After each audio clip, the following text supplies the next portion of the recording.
fresh, homemade, down there today. Oh, off the chart. Is there some left? Yeah. Yeah. Yeah, I'm sure if you're nice to Derek, he'll give you some. Okay.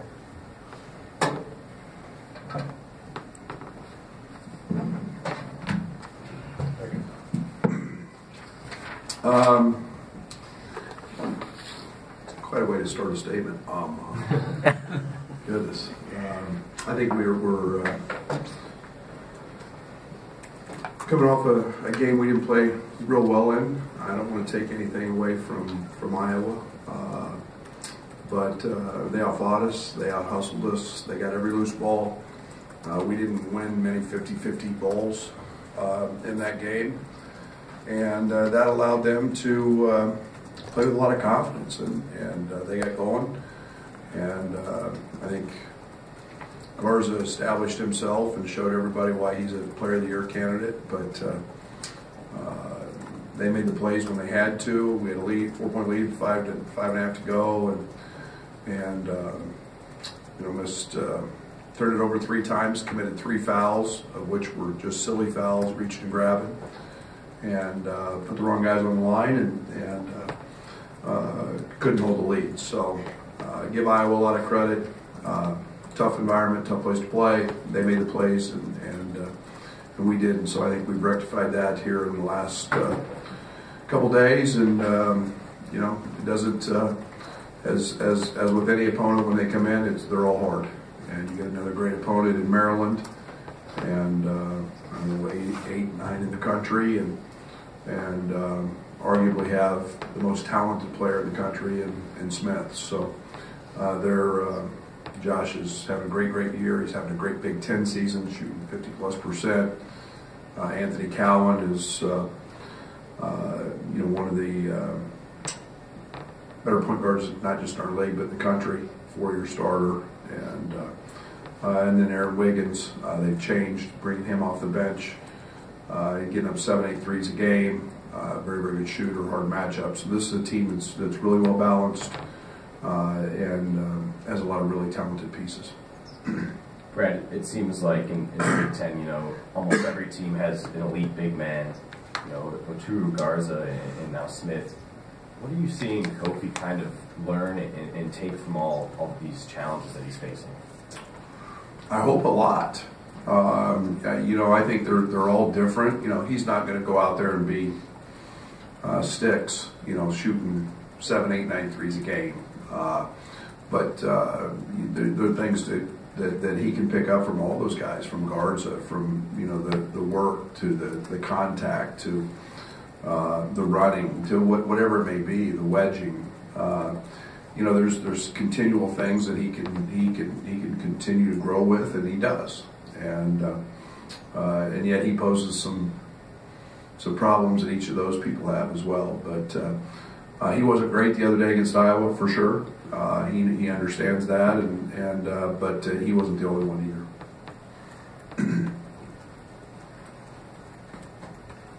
Kobe had a big first half in that first meeting against Jalen Smith at Maryland. What did you like about what he did there? Obviously, he's gotten better. Jalen's gotten better. And what are you seeing in that matchup?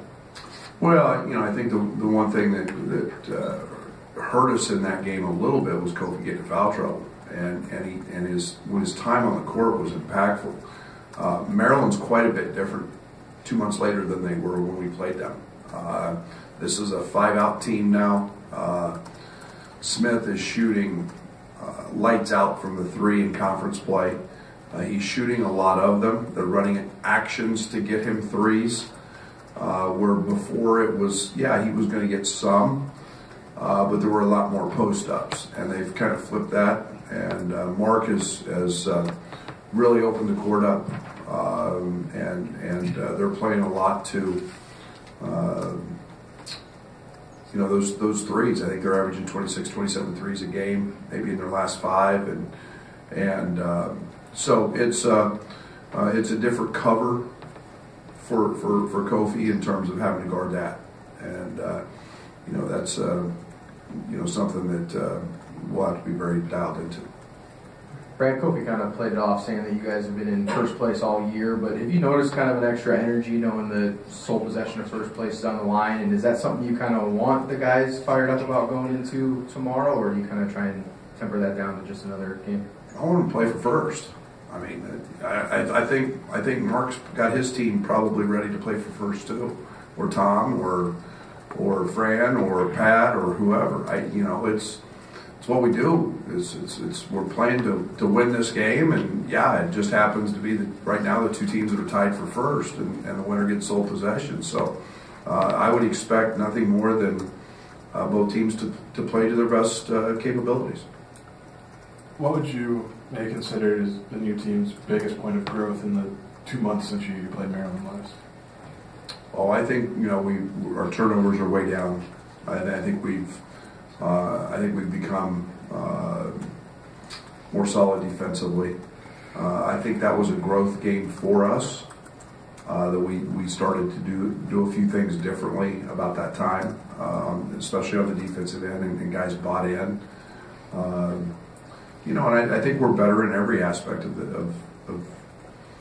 the game. But I think simply just not turning the ball over 20 times a game like we were in early December.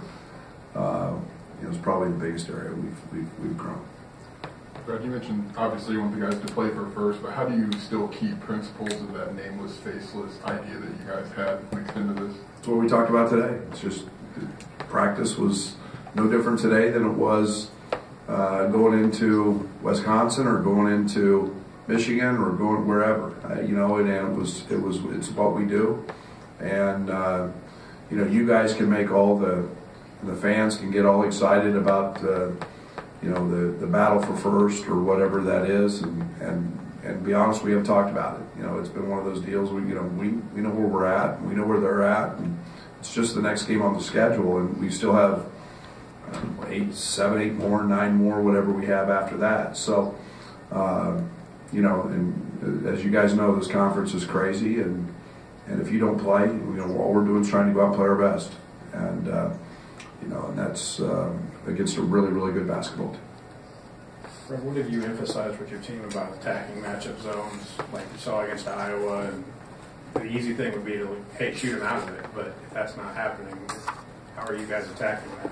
Well, we want the ball into the interior as much as we can. That's the one thing that we missed early in the Iowa game was we missed Kofi 4, 5, 6 times. We missed Georgie 3 or 4 times, and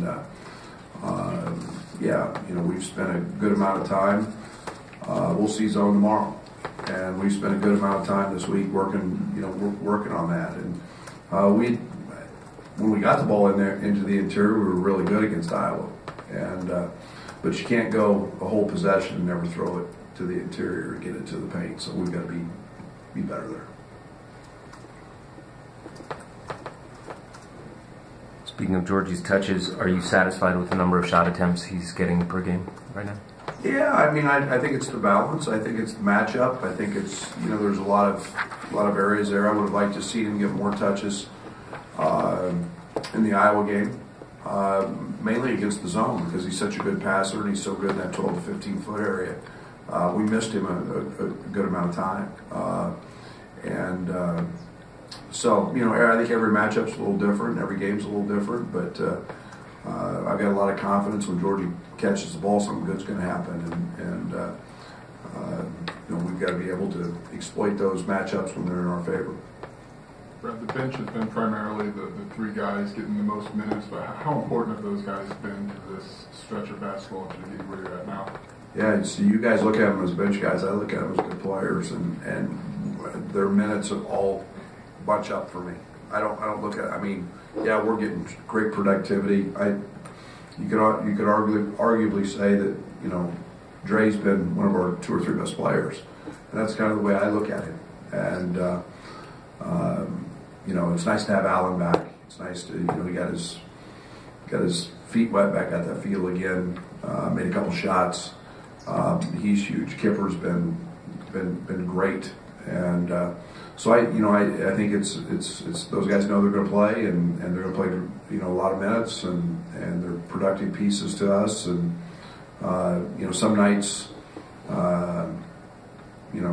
they're our best players, and that's a nice problem to have. Is when you bring guys off the bench and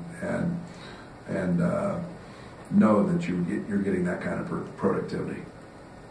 Are you guys looking ahead to March at all, and does this stretch of just all the ranked opponents that you're facing prepare you for what's to come later in the season? No, we haven't talked about that 1 second.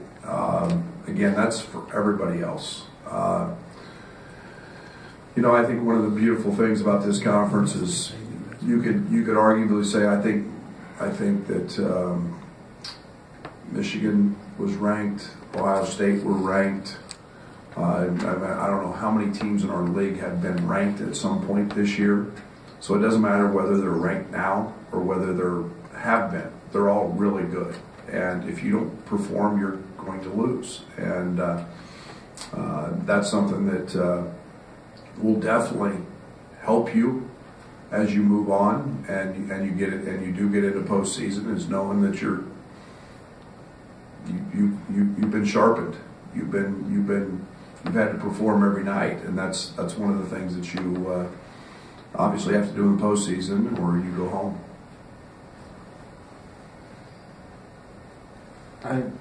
Ben might have had a game or two out of the boot, and he's been back in his last two. Just any update there on his status? Or what's going on? He's still. We're still awaiting at an MRI earlier in the week. I don't even know what today is. Is today Thursday? He had one yesterday, so we'll wait to see how that is. The results of that, making sure he's completely healed, and beyond that, he'll continue to stay in the boot to maximize the speed of his healing. I think everybody's written about your ability to adapt and change. That's maybe the big story of the season, apart from being in first place. Would you talk about your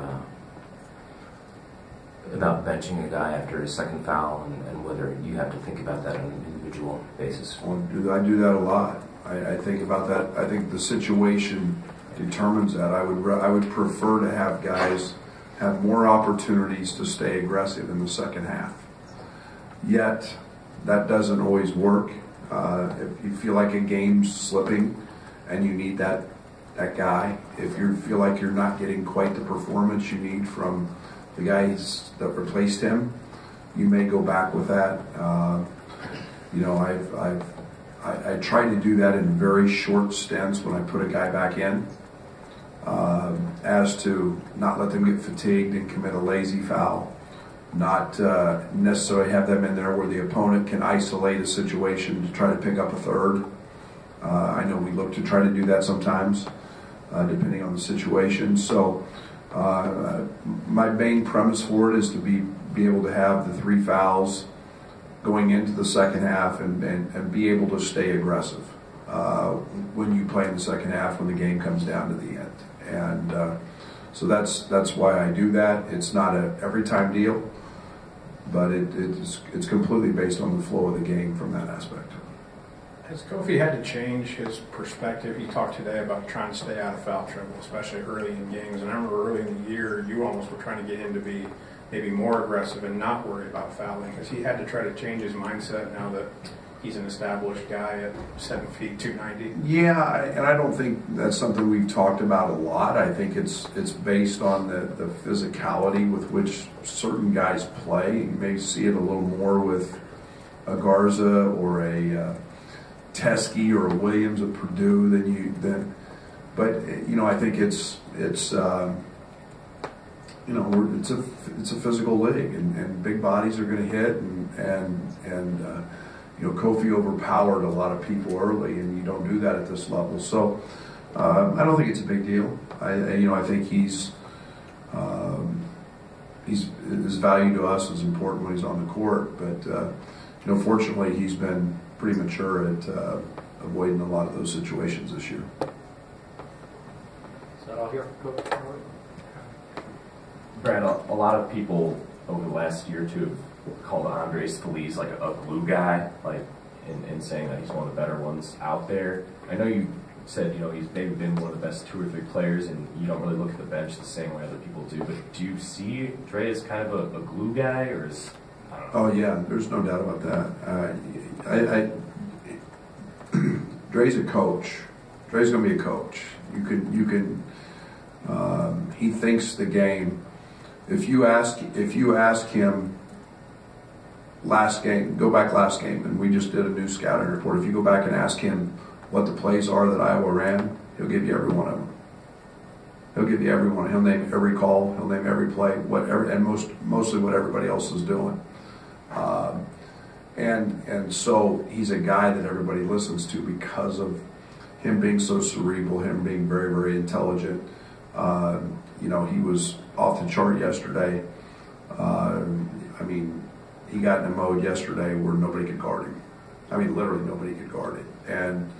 And yet there's a respect there that everybody has for him because of the way he plays, the way he competes, the way he understands the game, and guys appreciate that. So, there's a lot more to Dre than just what you see physically in the game. And his mental approach, memorizing the scouting report, pretty impressive.